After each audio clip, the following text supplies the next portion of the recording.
The highest or the largest disaster Kenya has had to witness is, of course, apart from the 2024 maandamano that happened in June, and the femicide that is currently happening in the country is the fallout of Rigathi Gachagua and his former boss, or His Excellency the President, William Ruto. Now, it is only the highest form of betrayal that can make somebody move from this. Please, watu wangu wa Nyandarua, watu ya Mlima Kenya, hii serikali ni yetu. Nyinyi ndio mlichagua Rais William Ruto. Kama wengine watatupa mawe, msikuwe ya kwanza. Kwa sababu ukweli ni huo, that the problem is not in Kenya, it is everywhere. Na kwa hivyo hii shida itaisha. Na mimi ningetaka mkuwe na imani that the darkest hour is just before dawn.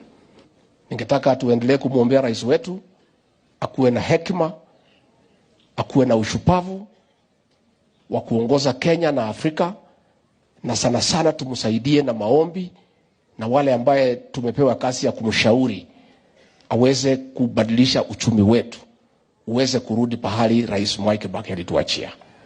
Mtamwombea rais wetu? Rais anajaribu, mimi namwambia halali. Ametoka Amerika, ameenda wapi, anapambana day and night akitutafutia mazuri. Lakini mambo imekuja ni shida ya dunia nzima, na hiyo hawezi elekezwa mtu mmoja ati makosa ni yake. Na kwa hivyo ningetaka watu ya hapa tukuwe na subra. Sisi tulimwamini rais na mipango yake ni kababe na iko sawa. To this, that the real issue that faces our country in matters fuel is conflict of interest and state capture. The G2G arrangement is a business arrangement by William Ruto through Gulf Energy to fleece the people of Kenya. And the issue is not even the taxes. The issue is not the transportation costs. The issue is the landed cost of fuel in Kenya.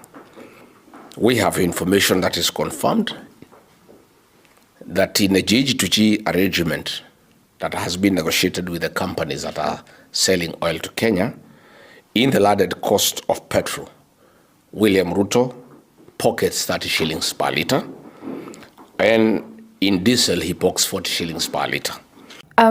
Now, I want us to speak about the speech that Rigathi Gachagua gave out from the fuel disaster, or from the fuel protest that was happening in the country.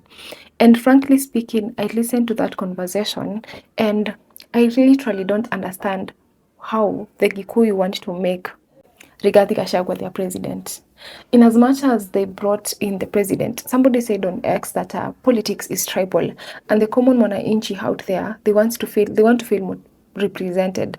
Leave alone the freedom fighters, leave alone the people who feel like we have the Gikuyus, for example. They have, if we go down on the history of the Gikuyu community, they have been into power. I think they have held seats. Let me speak of communities. Allow me to speak of communities. They have held power for a couple of times. Uhuru Kenyatta, Daniel Ozen from their side, Moi Kibaki, and then Jomo Kenyatta. That's three. So they have held seats 3 times. And now it's only Daniel and William Ruto that broke that cycle. And before that cycle, the Kikuyu felt like ikiti ni yetu.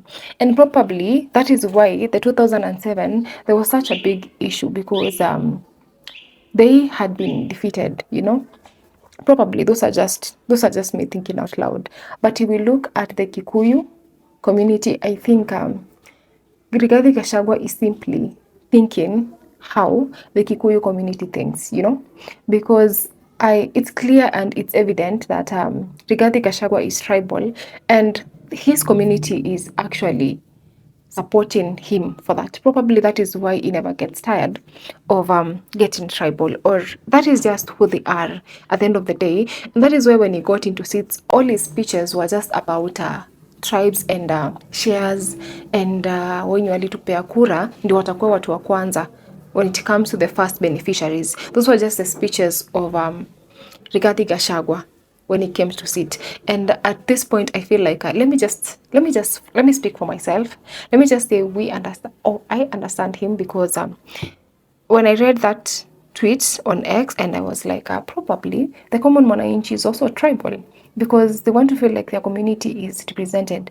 And when you go to these particular communities, when you go to the Kikuyu, they're going to speak the way Rigathi Gachagua speaks, and I have clearly seen it. All I'm saying is that probably Rigathi Gachagua speaks out for the larger community. And I feel like at this point, come to think of it, I feel like I'm a bit understanding him. Now, let's dive into it. And this time, it wasn't a bit tribal, but it was too high on the betrayal, you know? So let's have a look at the speech. When the country is burning, despite having been properly briefed that there are problems, and Kenya will come to a standstill, he left on an overseas trip in a private jet. I am told the most luxurious in the world. No. Hear me out. We are putting communities aside. The fact that there's Kalenjin and the fact there's Kikuyu, and let's just put this as two people who were previously working together, who previously campaigned for the longest time to have this regime. An administration they actually fought for together. They founded and fought this administration together. How did it get this personal? We are putting aside all the politics and just looking at the betrayal and probably how did we get here. Again, the speech was actually going on well until we came to the part where it is getting personal. You are paying 5 million shillings per hour. Does Rigathi Gachagua really understand how big 5 million Kenyan shillings per hour is? And the president is in a 2 days travel.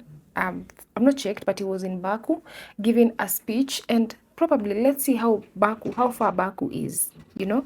And if Rigathi Gachagua is saying William Ruto is paying 5 million Kenyan shillings per hour, come on guys, let's be realistic. How far is Baku from Kenya?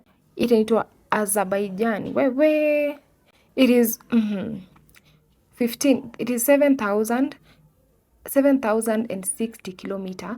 That is 104 hours if you're traveling. If you're traveling by air, that is about 4,000.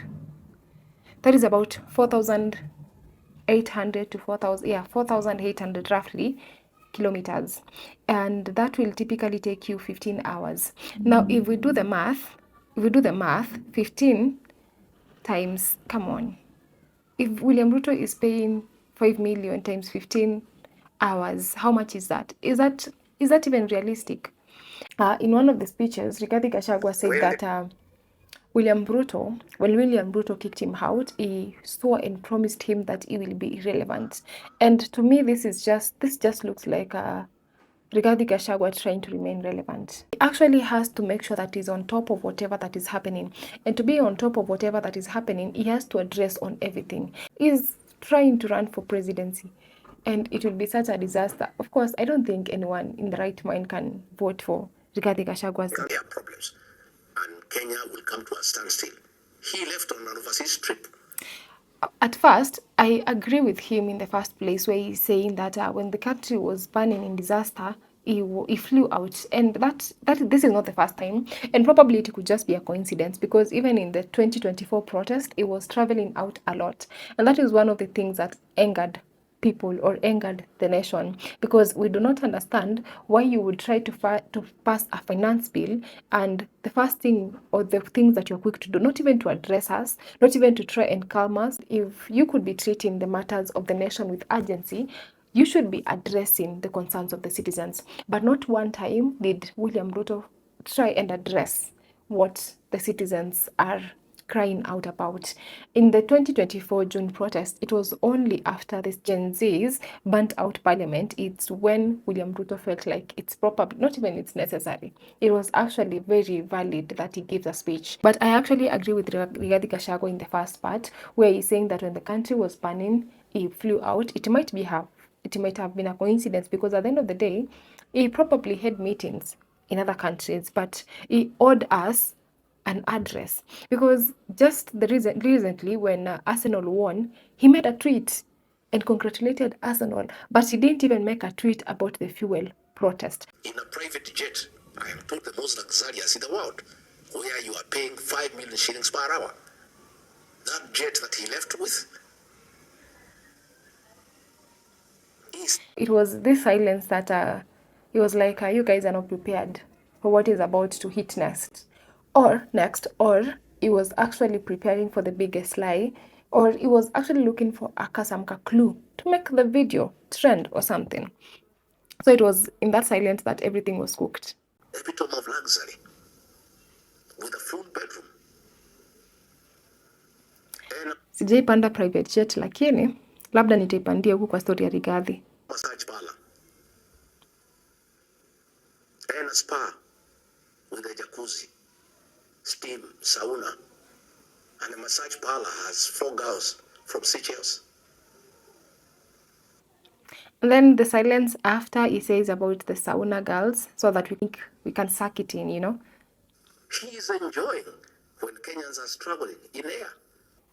And I want you to notice the pattern. It has actually reached a point where William Ruto doesn't have to address everything Rigathi Gachagua says, because it's even clear to the world that this is just a man who is bitter. And frankly speaking, Rigathi Gachagua had it coming, you know.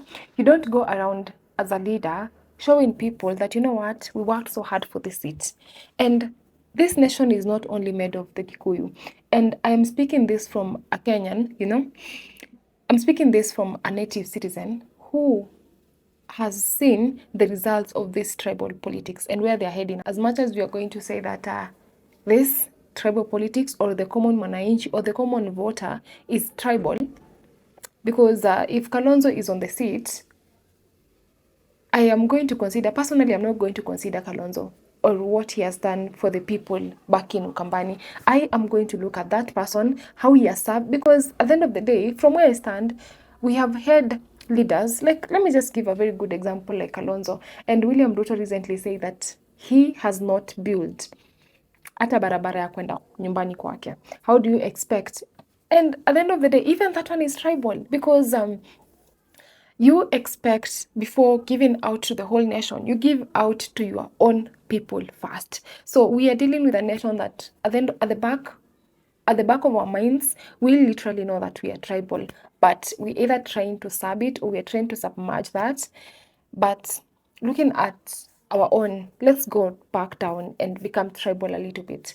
Looking at Kalonzo, he has also not done anything back at his own place. What I saw in this speech of Rigathi Gachagua is tribal politics and a man who is bitter that he was kicked out of office.